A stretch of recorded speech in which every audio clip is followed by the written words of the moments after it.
Saludos, ¿qué tal? Aquí comenzamos nueva edición de La Lengua Desatada para seguir abordando la lengua desde muy diversos ángulos y puntos de vista, y hoy les proponemos que conozcan un poco más una vertiente que es la de la lingüística forense. Ya hablamos un poquito de ella en nuestra versión confinada, dimos algunas pinceladas, algunas pequeñas ideas de qué es esta ciencia, esta forma de hacer casi de detective, descubriendo a los delincuentes o intentando cerrar el círculo o el cerco en torno a ellos, sabiendo cómo se expresan. Bueno, de todo ello sabe muchísimo nuestra invitada, es una experta en la materia, viene de la Universidad Autónoma de Madrid. Ella es Elena Garayzábal. ¿Cómo estás, Elena? Bienvenida. Hola, buenos días, muchas gracias y gracias por invitarme. Gracias a ti por venir, porque nos conocíamos solamente de ordenador a ordenador, por Skype, como hacíamos el programa en aquella primera versión. Nos quedamos muy fascinados al escuchar a Elena en una conferencia aquí en la Universidad de Salamanca, y por eso nos entró ese interés por la lingüística forense, que, como digo, es tan desconocida. Tú eres profesora de lingüística general, tienes muchas áreas de trabajo, pero esta es una de ellas y bueno, tenéis mucho interés, Elena, en darlo a conocer, porque, como ya comentábamos en aquel primer programa, por ejemplo, si alguien está muy interesado en la lengua y quiere estudiar para ser lingüista forense, ya nos decías, no es muy fácil, ¿verdad? No hay muchas facilidades para ello. Efectivamente, no hay muchas facilidades, básicamente es autoformación. En el extranjero se pueden acceder a diferentes másteres, por ejemplo en Estados Unidos o en Reino Unido, pero aquí en España se cerró el único máster que hubo en la Universidad Pompeu Fabra sobre lingüística forense, y bueno, desde este mes de septiembre se ha puesto en marcha un máster online en la Universidad Complutense, una de sus ramas de especialización es la lingüística forense. Bueno, pues se van dando pasos, ¿no? Poco a poco, sí. A poco, para conocer un poco más esta disciplina que, bueno, yo decía que es un poco tarea de detective. Enseguida vamos a entrar en ello. Antes de nada, te quiero dar las gracias especialmente triplemente, porque a todos los invitados les agradecemos mucho que vengan. A ti, además, porque vienes desde Madrid, cosa que, en fin, como digo, requiere un esfuerzo, y además porque vienes con un brazo, una mano rota, ¿no? Sí, es la mano. Desgraciadamente. Así que, bueno, muchísimas gracias por hacer el esfuerzo de estar aquí, Elena. Un poco detective, digo yo, ¿no?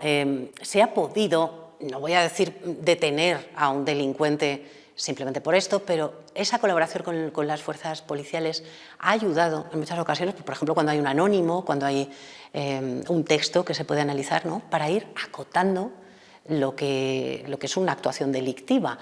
Eso es lo que hace la lingüística forense, ¿no? Sí, la lingüística forense, esta sería la rama más evidencial del lenguaje probatorio. Es como a partir de la evidencia lingüística podemos contribuir en una investigación judicial o policial.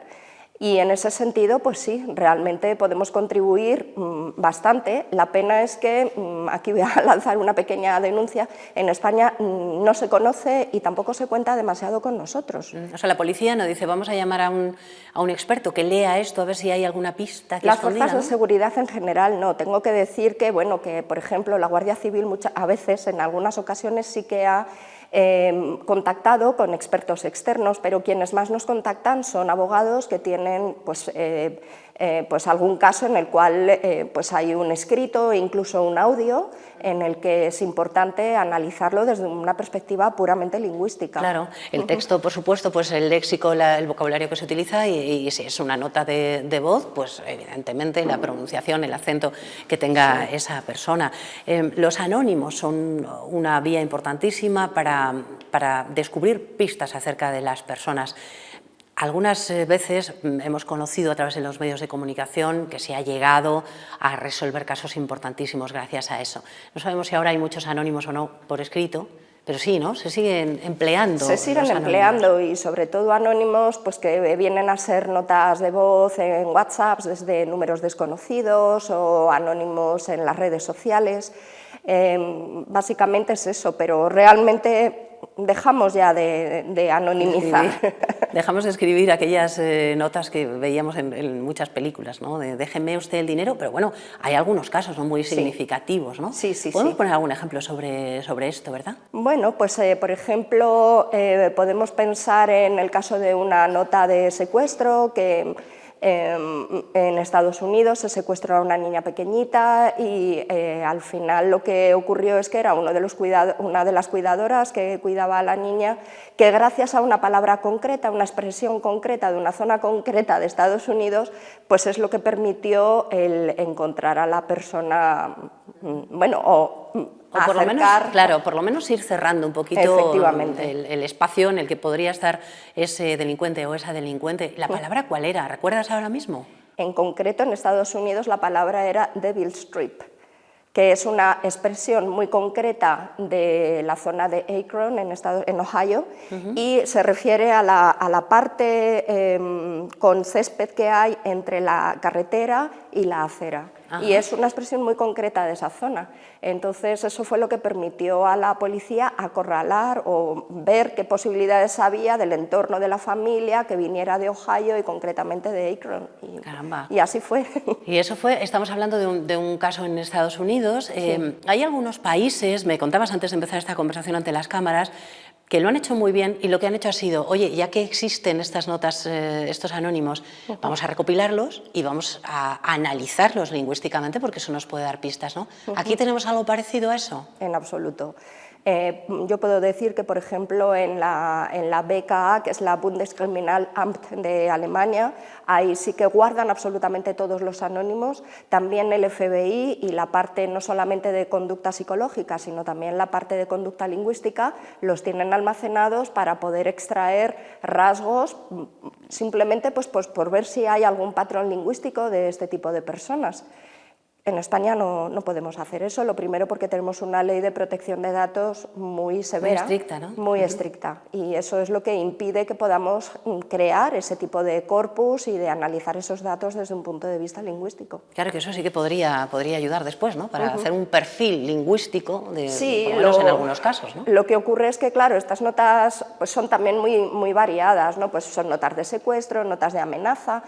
Bueno, pues el poder categorizarlas y ver si hay algún patrón, pues es interesante. Lo único que, bueno, que luego ahí está cada uno con su forma de ser, con su comportamiento, que escribe de una manera o de otra, y no es tan fácil al final encontrar un perfil común en estas personas, pero por algo se empieza. Claro, desde luego. Por ahí podría por lo menos ponerse darse los primeros pasos. Claro. Siempre que pensamos eso en las películas que decía yo antes, pues nos imaginamos ahí al malo de la película que está mandando un anónimo, recortando las letras de una revista para evitar el seguimiento por su grafología, ¿no? Pero en este caso hablamos de otra cosa, es de cómo se expresa, de las palabras que utiliza.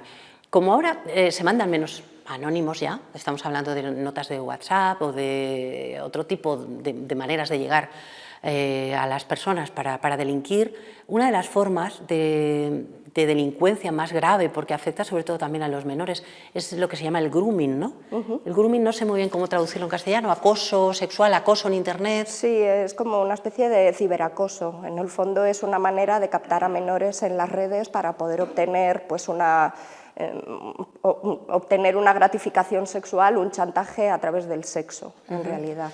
Eso es el grooming, y yo no sé si no sé si llamarlo groomers, bueno, los delincuentes que utilizan esta fórmula del ciberacoso, ¿tienen algún patrón general desde ese punto de vista lingüístico, Elena? Pues vamos a ver, aquí tenemos que hacer una diferencia. ¿Hay un patrón, sí o no? Pues los estudios que hay sobre la lengua inglesa parecen mostrar que hay una forma de conducta muy concreta en estas personas. Para el español, vuelvo a repetir lo mismo que para las notas anónimas, no tenemos datos que nos permitan llegar a ningún tipo de conclusión. Lingüísticamente hay algunos estudios, sobre todo recientemente, que parecen indicar que en las diferentes fases del grooming, que sí que están establecidas, pues parece que hay una serie de agrupaciones concretas de palabras en cada fase, que se utilizan unas palabras y no otras, que cuanto más cercano está el chantaje sexual, pues más palabras sexuales, lascivas, pues se pueden encontrar. Pero tampoco hay estudios concluyentes en ello, porque sí que se ha visto que en estudios en los que han comparado datos de la lengua inglesa con la lengua alemana hay diferencias interesantes. Entonces, bueno, pues parece que puede ser algo más cultural, más de la propia lengua, el cómo los groomers o estos delincuentes pues utilizan sus expresiones y... Pero lo que parece que sí está claro es que hay esas fases, claro, en el intentar acercarse a ese joven o esa joven. Primero hay palabras amistosas, hacerse pasar, supongo, por una persona de la misma edad. Y después ya vamos poco a poco llegando a lo más explícito, ¿no? En los ejemplos que habéis podido estudiar. Me decías que la protección de datos es muy severa, pero sí que hay algún caso muy concreto en el que los padres de una niña específicamente, ¿no?, que sufrió un acoso de este tipo, sí quisieron dar a conocer esa conversación, pues para poner alerta a otros padres y a otros chavales, ¿no? Efectivamente, hay un caso que además se puede visitar en una página web específica de grooming, donde los padres pidieron expresamente que se pudiera volcar la transcripción de esa conversación, porque realmente es importante para los padres saber en qué están metidos sus hijos, porque es curioso que a pesar de que se dan charlas en los institutos a los chicos, en este día a día ya de las redes sociales, donde hay tanta información del peligro que suponen, los jóvenes siguen metiendo la pata, siguen accediendo a determinado tipo de chantaje. Entonces estos padres lo que querían era que se viera cómo su hija había sido sexualmente chantajeada, y además de una forma muy rápida, muy explícita, como que este groomer se saltó todas las fases habituales, ¿no? Claro, del qué guapa eres a enséñame unas fotos muy explícitas y después directamente a prácticas sexuales con esas fotografías, ¿no? Es realmente un caso muy llamativo. Nosotros, claro, como nos interesa la parte más lingüística, efectivamente, haciendo ese análisis se vería ese primer acercamiento, las palabras cariñosas. Unos van más directos, como acaba de decirnos Elena, y van ya explícitamente a las palabras más concretas. Luego hay que analizar a cada uno de los delincuentes de una manera más específica y ver si cada uno cae en los mismos errores, por ejemplo, de poner una palabra que solo se dice en su pueblo, ¿no? Claro, igual que se hace con una nota por escrito, supongo. Sí. En este caso, pues si el delincuente en su proceso de escritura y de captación del menor y de hacerse con el menor, aislarlo para luego solicitar determinado tipo de imágenes, evidentemente puede utilizar una serie de expresiones o una palabra concreta que pueda determinar de la zona de la que viene, ya sea de Sudamérica, ya sea de España, un sitio concreto. Evidentemente ahí el conocimiento sociolingüístico es importante. Claro, exactamente. Los que se hacen pasar por... Si tú tienes 60 años y quieres hacerte pasar por un chaval de 14 o una niña de 14, pues todos sabemos que hay unas expresiones que ellos utilizan y tú pretenderás parecer muy joven diciendo en plan todo el rato, pero seguro que te pillan, ¿no? Es decir, tú seguro que sueltas un en plan y después colocas una palabra que no diría un chaval de 14 en la vida, ¿no? Claro, el tema está que además hay estudios, sobre todo en Reino Unido, que han analizado este tipo de cuestiones, sobre todo para formar a agentes policiales encubiertos para que puedan detectar en qué fase está el groomer o si pueden contactar con otros groomers. Y lo que se ha visto es que, claro, la forma habitual que tienen los policías encubiertos de estar en las redes es utilizar palabras en concreto, ¿no? Un en plan, pero es que no solamente se trata de eso, se trata de muchas más cosas. ¿Qué temas se están tratando? ¿Cómo se cambia de un tema a otro? ¿Quién está llevando el discurso en las redes? Y ahí se ha visto que eso es muchísimo más importante para pasar desapercibido como persona policía encubierto que el mero hecho de utilizar una palabra juvenil frente a otra. Claro, hay que tener, supongo que en general todas las cuestiones lingüísticas y no solo el meter 2 o 3 palabritas, que eso no cuela. O sea, claro. Si un agente quiere hacerse pasar por una persona, por un delincuente, tiene que hacerlo evidentemente de otra manera. Yo no sé si son más víctimas de este tipo de delitos las niñas que los niños, parece que sí, ¿no? Pero igual no es tan real esto. No, en principio son las niñas. De hecho, los estudios parecen mostrar que es un 60 frente a un 40 de los niños. También es verdad que los estudios parecen mostrar que los acercamientos a las niñas llevan más tiempo, pues porque se apela a la parte romántica, que, bueno, pues que parece que tenemos las féminas, frente a acercamientos mucho más directos por parte de los groomers hacia los niños, hacia los varones. También quienes quienes cometen este tipo de delitos, siempre pensamos que son hombres. En general creo que son la mayoría, o también hay mujeres que cometen este tipo de delitos. Hay mujeres también que cometen este tipo de delitos. Es verdad que el porcentaje de mujeres groomers son menores, pero también me parece indicar actualmente que están creciendo, con lo cual pues, no hay unos datos definitivos, pero mujeres hay. Y algo sobre lo que yo quiero llamar la atención es que la mayoría de los groomers son gente de la misma edad que las víctimas. Ajá, o sea, que esta idea de cuidado, que a lo mejor es un señor con mucha edad, no siempre, ¿no? No siempre es así. Chavales de la misma edad. No, de hecho, la mayoría son iguales.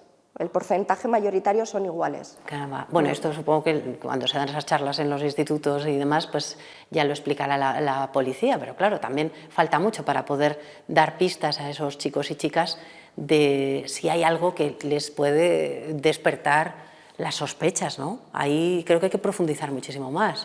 Sí, yo realmente desconozco el tipo de charlas que se les dan desde las fuerzas policiales a los alumnos, sobre todo en los institutos. Pero no me cuesta nada pensar que sobre todo es en el momento que os pidan favores sexuales o que enviéis determinado tipo de imágenes, poner esto en conocimiento de vuestros padres o de vuestros profesores, pero creo que no va mucho más allá. Ajá. ¿Y tú crees, Elena? A lo mejor es una pregunta muy difícil de contestar. No sé si los chicos y chicas a los que, por ejemplo, eso se les están dando charlas y demás, ellos por sí mismos tendrían algún tipo de herramienta para, desde ese punto de vista lingüístico, para decir, uy, qué raro, aquí me están poniendo... ¿Hay algo que pueda dar pistas a los chicos? Yo creo que la herramienta es el sentido común, en el sentido, valga la redundancia, de que en el momento que alguien te pide que enseñes cualquier parte íntima de tu cuerpo o que te pongas en ropa interior, eso tiene que estar haciéndoles saltar las alarmas a los jóvenes. Y sin embargo no parece que sea así. Ya, es verdad. Te preguntaba antes lo de las mujeres y los hombres, si hay delincuentes hombres y mujeres. Cuando hemos hablado no de estas versiones virtuales de la delincuencia, sino de las notas escritas y demás, en el anterior programa que hacíamos había un ejemplo muy claro en el que tú me preguntabas, ¿tú crees que es un hombre o es una mujer el que está poniendo esta nota? Y yo te decía, hombre, a mí me parece más lógico que sea un hombre, pero ¿por qué una mujer no se expresaría de esa manera? Hay formas de descubrir, ¿no?, si son hombres o mujeres. Hay muchas pistas lingüísticas para saber eso, ¿no? Bueno, muchas pistas lingüísticas no, es que hay que tener en general el contexto del anónimo, cada ¿no? caso, o sea, efectivamente, cada caso.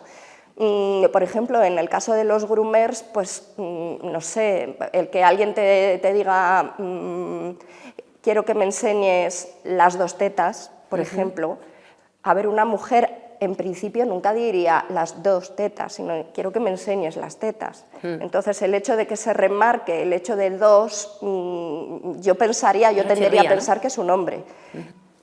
Pero no sé, o sea, solamente un dato en todo el escrito tampoco nos puede ayudar a determinar eso, ¿no?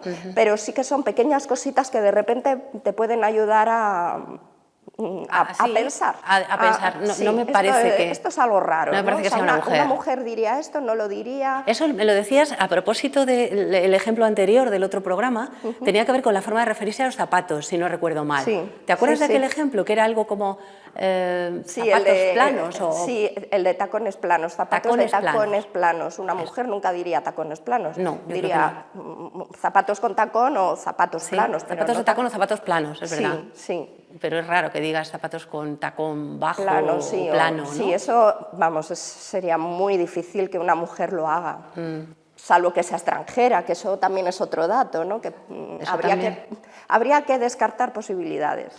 Bueno, todo esto que nosotros estamos hablando lo has tratado en un artículo muy extenso, que yo creo que pueden seguir también los espectadores que estén interesados en ello, que va precisamente sobre el grooming y que has realizado, creo, con alguna otra compañera. Sí, con una compañera. En el año 2020, ¿verdad, Elena? Sí, en plena pandemia. ¿Y está disponible? ¿Se puede acceder a él? Sí, es un artículo que está online en la revista Tonos Digital. Sobre el grooming ahí pueden encontrar muchas ideas, muchos ejemplos, como decimos, no específicamente españoles, porque aquí es muy difícil acceder, salvo en casos muy excepcionales, como hemos contado antes, pero que sí nos pueden dar una idea de cómo se trabaja en la lingüística forense. Y ahí, sobre todo, hacéis una reclamación, decís, bueno, hombre, contad con nosotros, ¿no? Se pide a las fuerzas y cuerpos de seguridad que se cuente más con los lingüistas forenses, porque podéis hacer mucho al respecto, ¿no? Sí, porque básicamente quien quiera leer el artículo, que realmente es extenso, en el fondo lo que hacemos es una revisión de qué es lo que hay sobre el grooming, para acercarnos a la parte de la lingüística, pero los lectores podrán observar que básicamente lo que se está describiendo son patrones de conducta criminológica, psicológica, pero no lingüística.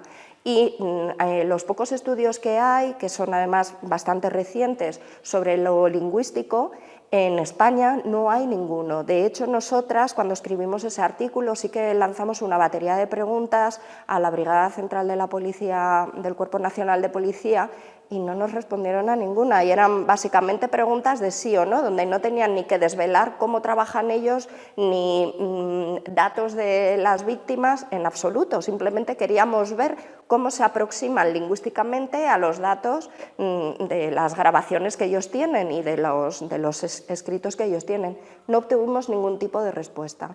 Pues sería interesante encontrar ese equilibrio entre la protección de datos, lógicamente que hay que mantenerla, y el hecho de poder investigar sobre ello también desde ese ángulo de la lengua.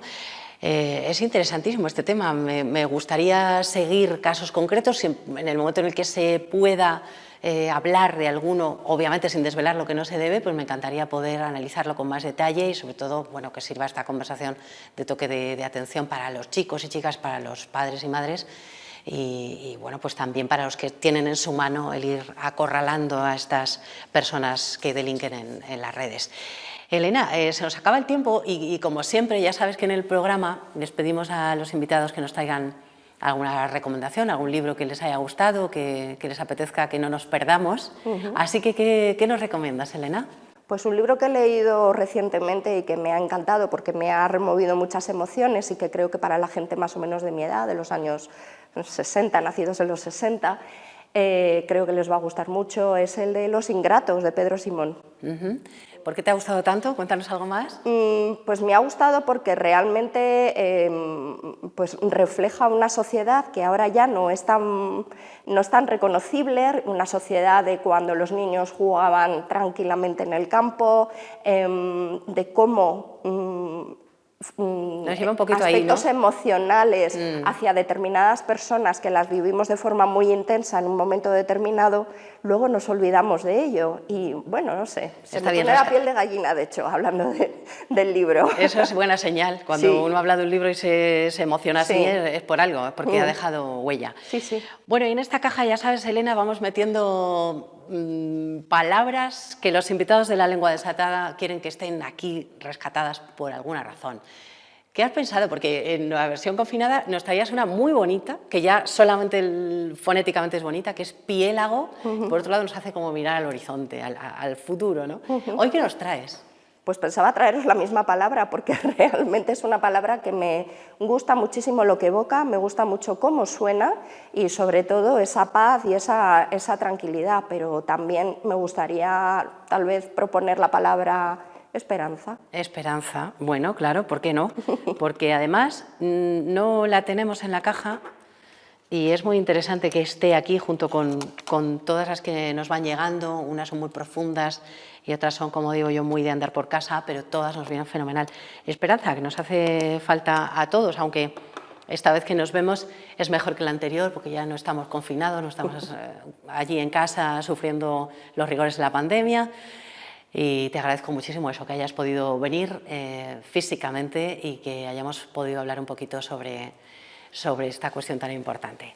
Antes de terminar, les tengo que recordar a nuestros espectadores que este libro que nos ha recomendado Elena Garayzábal y cualquier otro que tengan en mente lo pueden encontrar, por supuesto, en las bibliotecas, pero también en las librerías, como la librería Letras Corsarias, que tiene ese nombre tan bonito y que nos gusta tanto que apoye a este programa cultural. Así que por allí pueden darse una vuelta y pedirles también sugerencias si les apetece de otros libros para leer. Elena, lo dicho, espero que la próxima vez que nos veamos, que espero que lo hagamos, no tardando mucho, ya tengas recuperada esa mano y bueno, pues la puedas mover perfectamente y gesticular así tanto como hago yo. Muchas gracias, Elena, por haber venido. A vosotros por la invitación. Gracias. Y nosotros lo dejamos aquí por el momento y volvemos la próxima semana con más Lengua Desatada.